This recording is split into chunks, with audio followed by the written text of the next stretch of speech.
What's up everybody, it's Nick from Mining Office, and today we got in a couple upgrades for this AAAWave 12 GPU mining frame, the Sluice V2. We got another package here, like I said, from AAAWave, and I'm going to spoil what's in it. We have some new risers. They have new 8 capacitor risers out. We're going to check those out. They also sent us some fans in here so we can equip the mining frame. It has room for 8 fans, and right now I only have 2 spare 120mm going there, so mind the cable mess. So we're gonna fully equip this guy with fans, and then we're gonna replace some old risers here. So you can see on this card, it's this old version riser. Let me try and see what it is here. Version 007 risers. So this card also has a version 7 riser, and so does this guy. If you look at all the other ones, you'll see they are newer version risers. Can we see what they are? Version 009S. So these will leave, and all the old ones, these 3 and this 3070 here also has an old riser. We're going to replace those with the new ones. And spoiler for the next video, but I have this 3060 that I've been waiting for a riser to get going. So that's really cool. Stay tuned for that. If not, let's rip into the box. I just cut the sides to make it easier for the classic one-handed unboxing here. Let's try and not cut anything in here. There we go. Let's see what we've got. All right, so started off, we have the Artic P12. You can see they have a 6-year warranty if this thing decides to focus. There we go. So we have a 6-year warranty on these guys. P12 pressure optimized, right? So there's airflow, AF, or usually F denoted, and pressure optimized. So they sent me 8 of them because I have 8 spots on that frame. So thank you very much, AAAWave. Let's clear these out of the way quickly and get on to the next item. So that's going to be, like I said, one of the parts of this video, getting all these set up, and we'll probably do a test seeing without the fans or whatever, with the 2 that are currently there.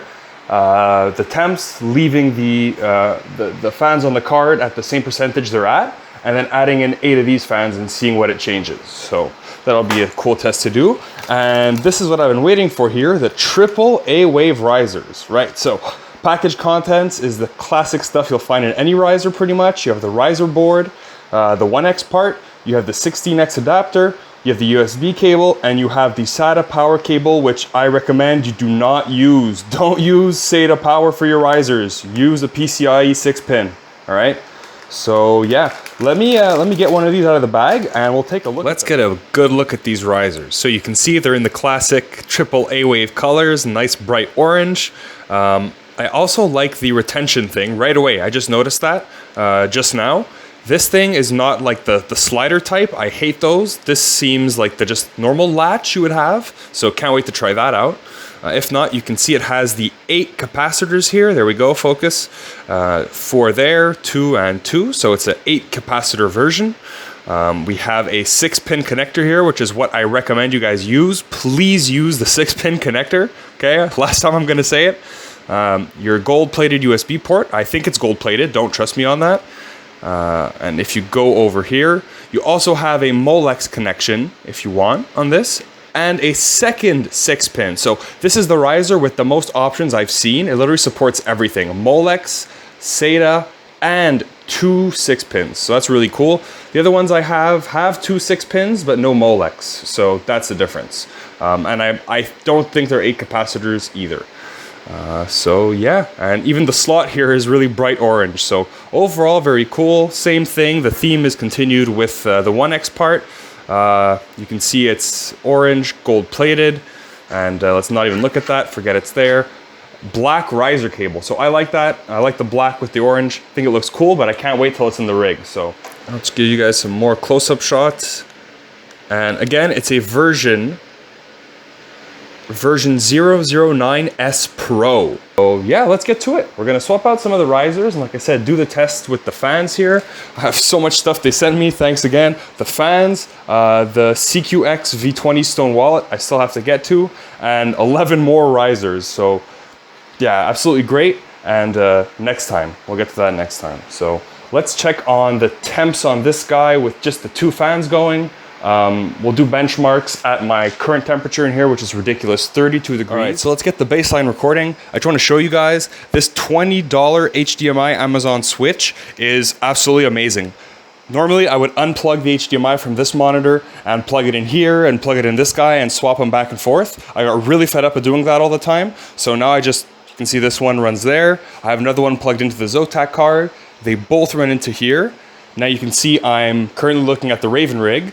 And if I just switch with this, wait for it, here we go. So I now have my nine card rig here, and look at the temperature. So the fans are going at 75%, and the temps are all pretty much in the 60s, except that Zotac card. So last video I told you guys that Zotac card is the coolest by far. There you go. So those are the temps. We'll compare guys. So yeah, I'm gonna get this shut down. I'm gonna replace the risers. I'm gonna get the fans on there, and we'll get this show rolling. So the rig has actually been moved down here. As you see, there's the 2 fans. That spot is empty. And we have all this stuff here. So the 8 fans are gonna be mounted on. And I've got all my risers ready to go. Let's get to it. So quick comparison here from the version 009S Pro to the 007. I know this is old and a bit outdated. The difference here with the 009 is that has 4 capacitors on it, okay? It also has the Molex, actually, you can see it. But if not, we'll just compare to this. So again, 8 capacitors versus 4 on this one. Layout is very similar. However, you have this clip here. It seems much easier to use versus this slidey thing here. So yeah, there's that. And this one is actually a little bit longer. You'll see if I line them up perfectly. The old version is a slightly longer. So anyway. And here we are, the new risers installed. I actually didn't notice this before, but you can see there's a third light close to the USB port. So there's the 2 normal lights there, and I'm not sure what that one's for. If not, all the fans are in. So there's not that much space here. However, they are pressure optimized fans. So it's less important than if you had airflow fans in the back here. So that should be sufficient. And they're also sucking air in and pushing it through here. And trust me, when I'm standing here, I can really feel the air coming at me. So guaranteed, before we even look at the computer, I can tell you this is gonna have an effect. Let's just look at the temperature. It's 31.5. It's getting a bit later, so the temperature is starting to cool off. That's why I wanna check this now. I would have liked to wait a bit later and have the cards heat soak a little more, even though I think they've pretty much reached stability. But if I do that, the temperature in the room is gonna go down even more, and I think that'll bias the results. See here, look, all my temps now are below 60. So the cards that are the lowest, those are the top row here. So obviously there's 1 GPU of space between all of these, all right? And this is on the end.